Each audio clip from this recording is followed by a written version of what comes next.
Hey, Wid fam. My name is Leo Donnell.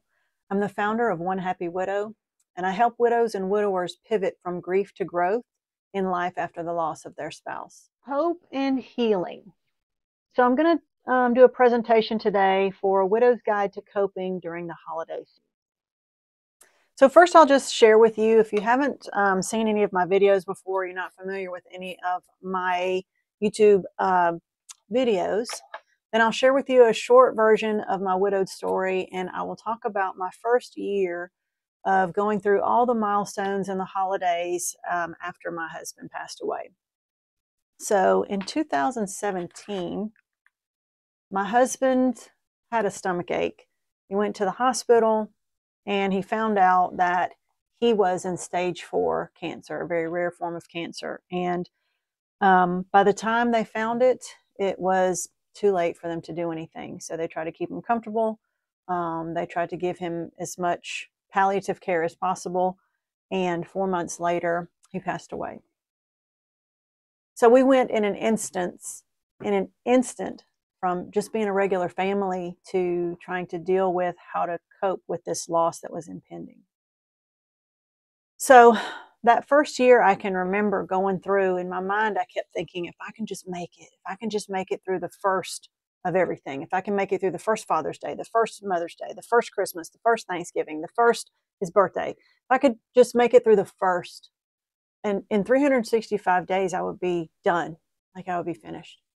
And so I went through all of those milestones thinking, okay, I can do this. This is the first whatever it is without him. And so I realized actually that when I got finished with all the firsts and the year was over, all I was doing was looking at the seconds coming up. So it's kind of like those video games that you play as a kid when you're doing those little races and you're trying to be pole position or you're trying to beat all the other people in the races, and you see the little seconds going down and you keep thinking, oh, if I can just make it to the finish line before I'll get another round, I'll get more time to go in the second round. You don't realize until you pass that the finish line is also the starting line. And so it's the same way with our years of all of these milestones. Like you pass through the first year and then you realize you're just starting over, and now you're going to pass through the second of all of these same milestones. So it's not a linear progression. It's like a circle going around and around. And sometimes it's even harder to deal with year 2 because we have that realization that we just went through all of this stuff without our spouse. And what is our reward for that? Now we get to do it all over again in year 2. And so I remember that being kind of like a letdown because I hadn't really accomplished anything. Like I had no sense of relief. I had no sense of, having done anything or having accomplished anything. I had just set myself up for round 2 of doing the same thing. All right.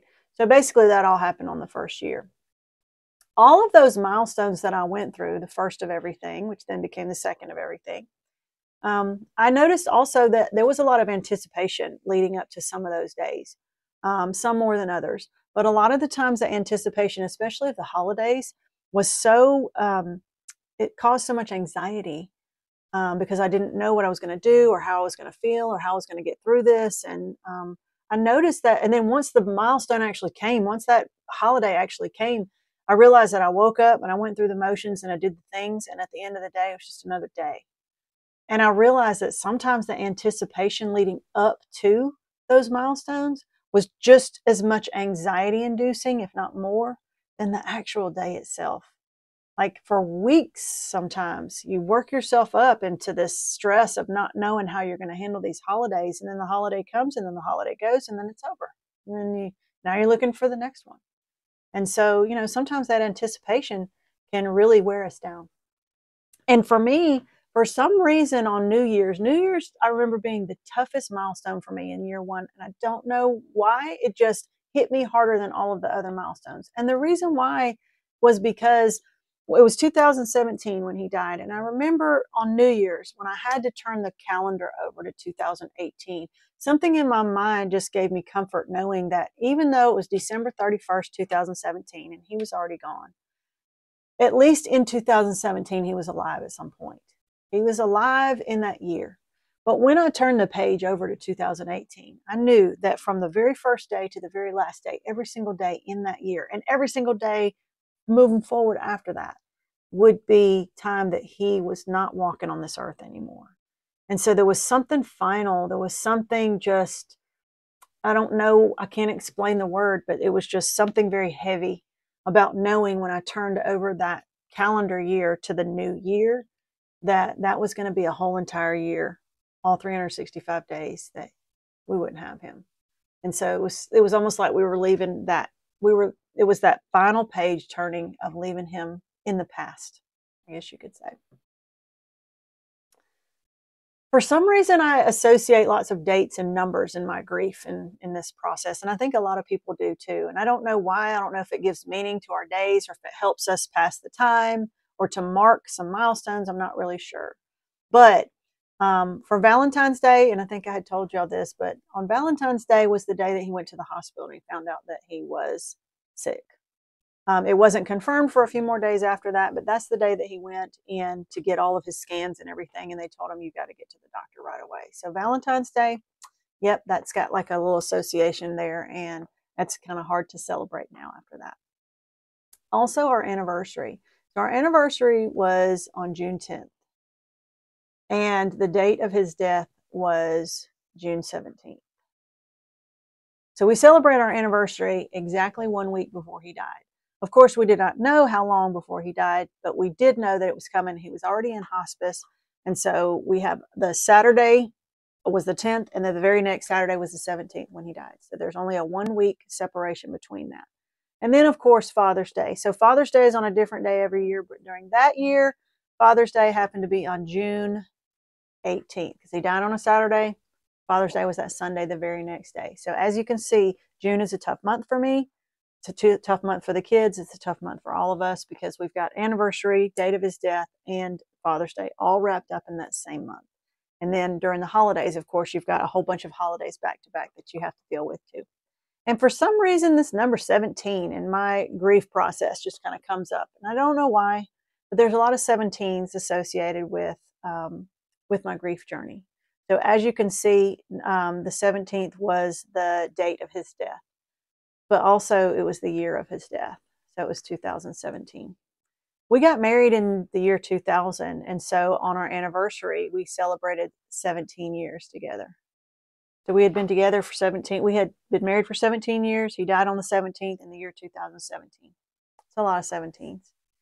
And then if you are not familiar with my story and my other videos, I am remarried. And I'm remarried to a widower. And so he has also lost a spouse. His wife, come to find out later, passed away on April 17th. So not the same month, but also the same day. And we didn't know this until we kind of looked back and realized that our engagement happened on August 17th. There's a lot of 17s. 17 just comes up a lot. And I don't have a significance for it, but I'm sure you probably have some that you kind of put together with your dates too. So now I'm going to talk about the first Thanksgiving and the first Christmas that I celebrated in that first year after Dewey passed away. I will go ahead and tell you that I do not have a memory of the first Thanksgiving. I don't know where we ate. I don't know what we ate. I don't know who cooked. I don't know who came over. I don't know if we went somewhere. I have no idea. I can probably guess based on what we usually do. We probably ate at our house, and my girls probably cooked because they always had before. But to be honest, I don't have like a specific memory of it. I think we were just getting through.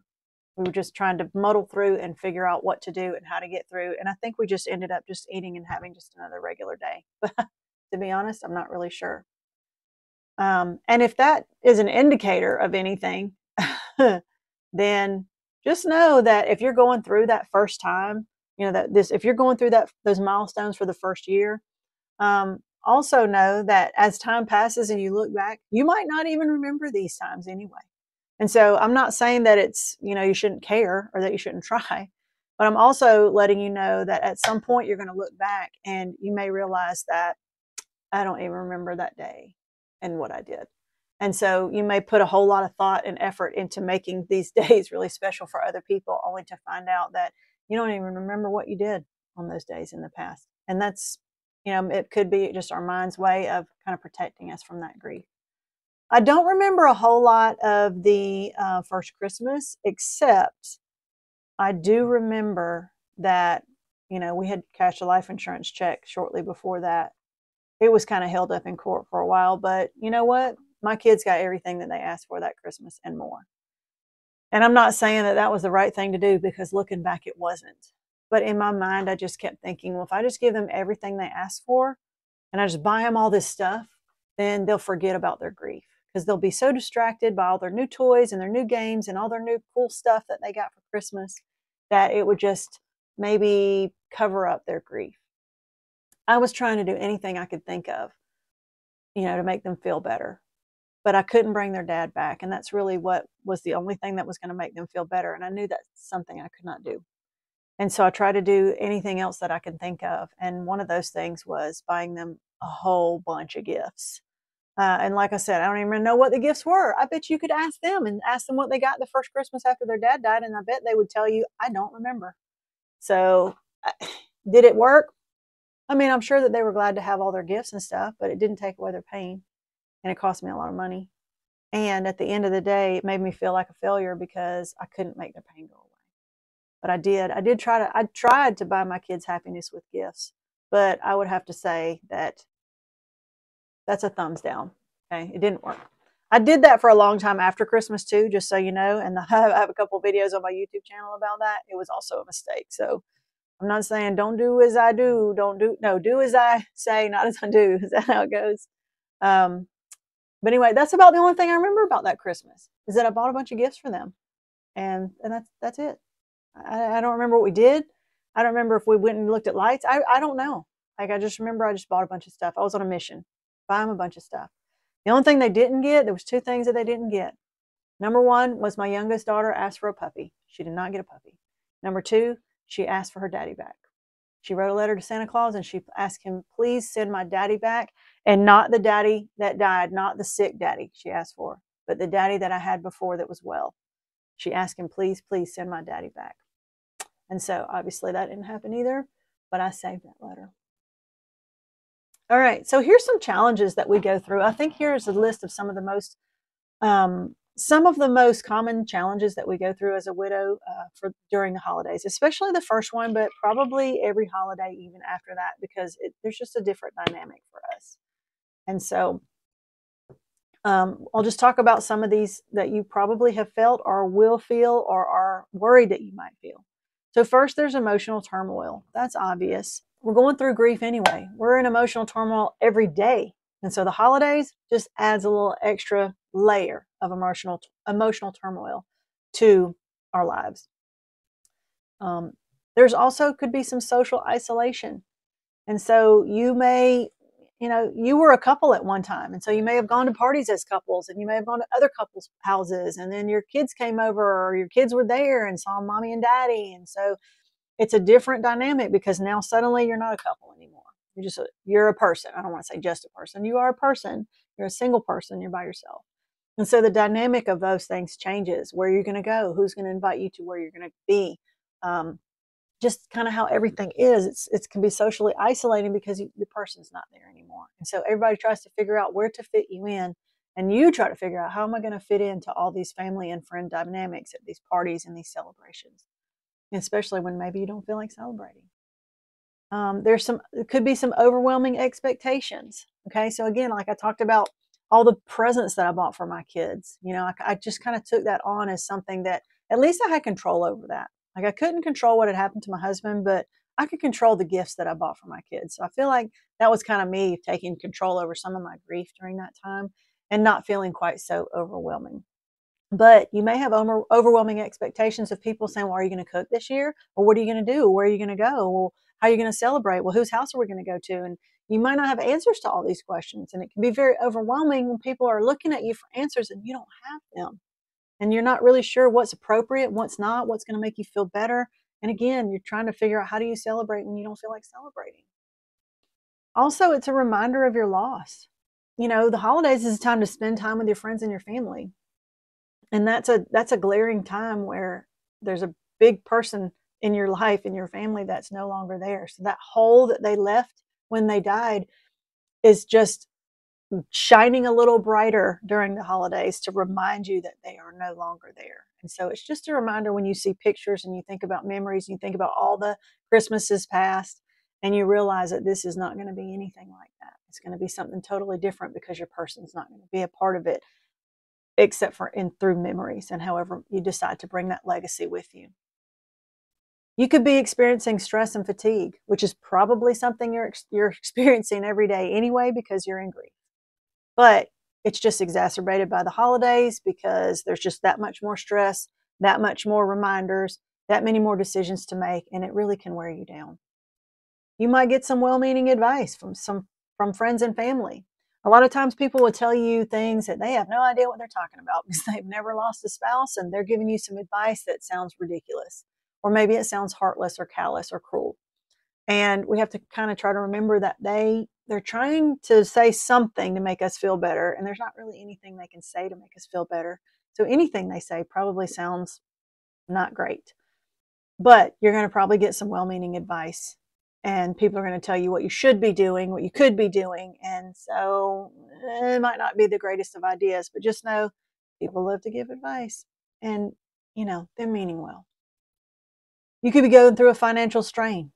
Holidays can be financially straining anyway because you're supposed to buy gifts for people, or you're supposed to, make these big expensive meals and all this food and invite people over. And so it's just more expensive during the holidays anyway. But when you're widowed, you could be dealing with the lack of a whole second income, depending on if you got left any assets, or if you got left any life insurance, or if there are any pensions or anything like that. You may be dealing with some really financial strain because now it's just you trying to figure out how to do all the stuff. And so that it makes it even harder, especially if you have young children, to explain to them, not only is daddy not here for the holidays, but it's going to be what we call a Charlie Brown Christmas because funds are just not there.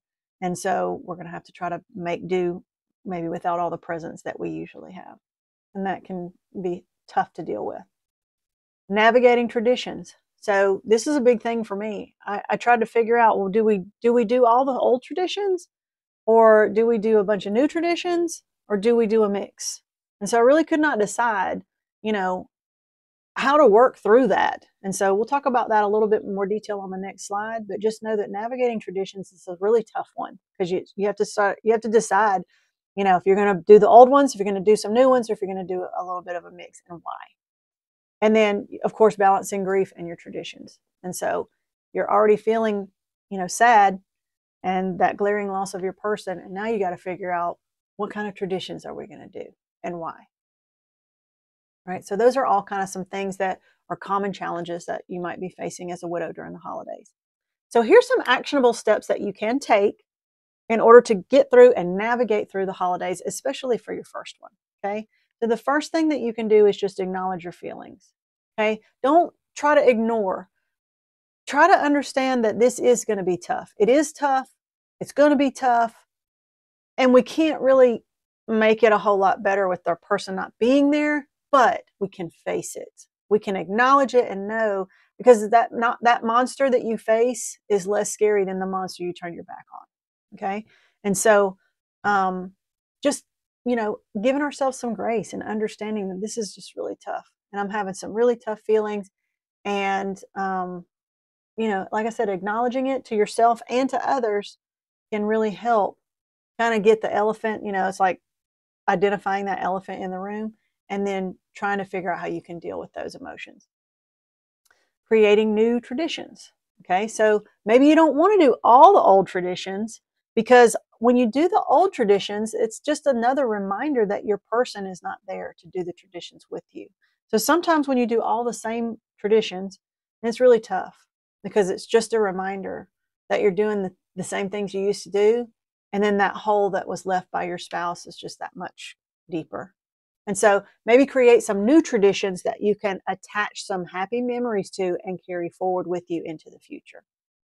All right. Self-care is very important. And on the next slide, I'm going to talk about some ways that you can practice self-care. Seek support and connection.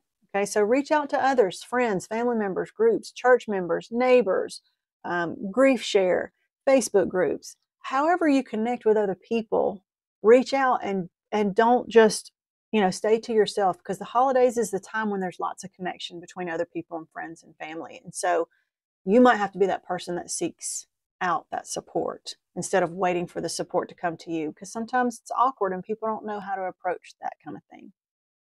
And then finding ways to honor their memory. And so that might mean not getting rid of all the old traditions, because if you don't do any of the old traditions and you do nothing but new traditions, then you might feel like that you're leaving their memory behind and that you're leaving them behind. If you don't do anything that you used to do with your person, then what's left of them that you can help remember? And so I would highly suggest that even if you do make some new traditions so that you can attach some happy memories to also either reuse some old traditions or reinvent them in a way where you can still have them to be a part of the holiday season, of their memory at least, of pictures at least, so that you don't feel like you're just turning your back on their memory and walking away and moving forward into the future. So maybe it can be having some pictures out of some holidays past. We put up his stocking for several years after with all of our stockings, and had a stocking for Daddy, just so that we could remember that, he's still a part of our family and that we could celebrate his memory even if he couldn't be there in person. So just finding ways to honor their memory. So here's some ways that you can practice self-care and,